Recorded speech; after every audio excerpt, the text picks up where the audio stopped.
नमस्कार, news state देख रहे हैं आप। मैं हूं आपके साथ शुभम त्रिपाठी। बुलेटिन की शुरुआत बड़ी खबर के साथ, और इस वक्त की बड़ी खबर आपको बता दें, यूपी में मंत्रियों के लिए आचरण संहिता लागू की गई है। इस वक्त की बड़ी खबर, उपहार में सोने चांदी के मुकुट नहीं ले सकेंगे मंत्री।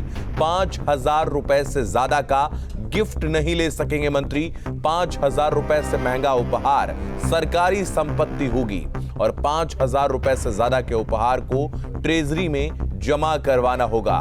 तो सीएम योगी आदित्यनाथ ने अपने मंत्रियों को 3 महीने में संपत्ति की घोषणा करने के लिए महज मौखिक निर्देश ही नहीं दिए, बल्कि उन्हें लिखित में पूरी आचरण संहिता उपलब्ध करवाई है। और इस आचरण संहिता में कहा गया है कि मंत्रियों को सोने चांदी के मुकुट या ऐसे प्रतीक जो सामंती शाही का बोध करवाते हैं स्वीकार नहीं करने चाहिए। 5,000 रुपए से अधिक मूल्य के गिफ्ट भी नहीं लेने चाहिए, और यही उपहार की कीमत 5,000 से अधिक है तो अधिक राशि को ट्रेजरी में भुगतान करना होगा। मंत्री या उनके परिवार को जिसके साथ सरकारी लेन देन है उससे कीमती उपहार नहीं लेने चाहिए, और ना ही कोई ऐसा कर्ज लेना चाहिए जिससे काम प्रभावित हो।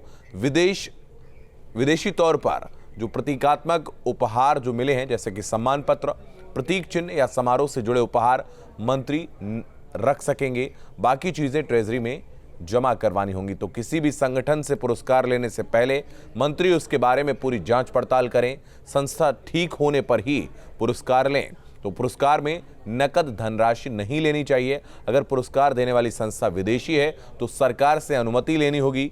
दूसरी पारी में 1 महीना पूरा होते ही योगी ने सभी मंत्रियों को न केवल एक बार फिर से संपत्ति और आचरण का पाठ पढ़ाया, बल्कि डूज एंड डोंट्स भी उन्होंने उपलब्ध करवाए हैं। तो मंत्रियों से अपेक्षा की गई है कि हर साल 31 मार्च तक अपनी संपत्ति का ब्यौरा सीएम कार्यालय को सौंप दें।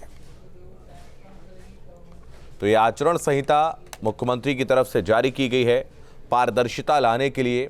जिस तरीके से विगत सरकारों में और कई बार देखा गया है कि लोगों की अकूत संपत्ति बढ़ती चली जाती है, उनके आय के स्रोत नहीं होते हैं, लेकिन संपत्ति फिर भी बढ़ती चली जाती है।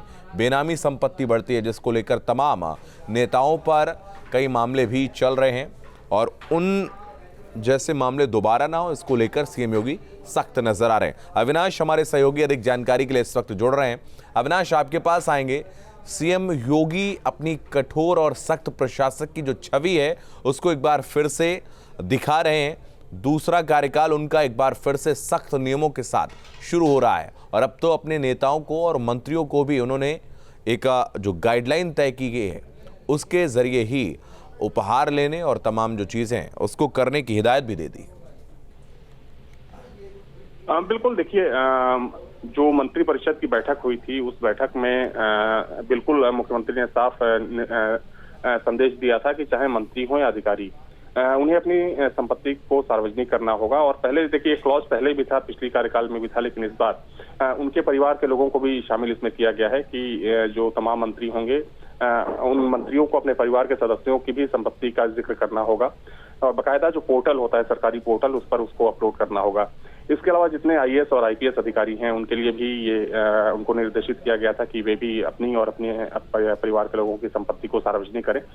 देखिए, कई बार देखा जाता है कि जो मंत्रियों के घर के लोग होते हैं वो कहीं ना कहीं सरकारी कामों में हस्तक्षेप करते हैं, तो उसको रोकने के लिए भी इस बार शासन स्तर से और मुख्यमंत्री के स्तर से ये कहा गया है कि अगर किसी मंत्री के घर का कोई सदस्य सरकारी कामकाज में दखल देता है या हस्तक्षेप करता है तो उसे ठीक नहीं माना जाएगा।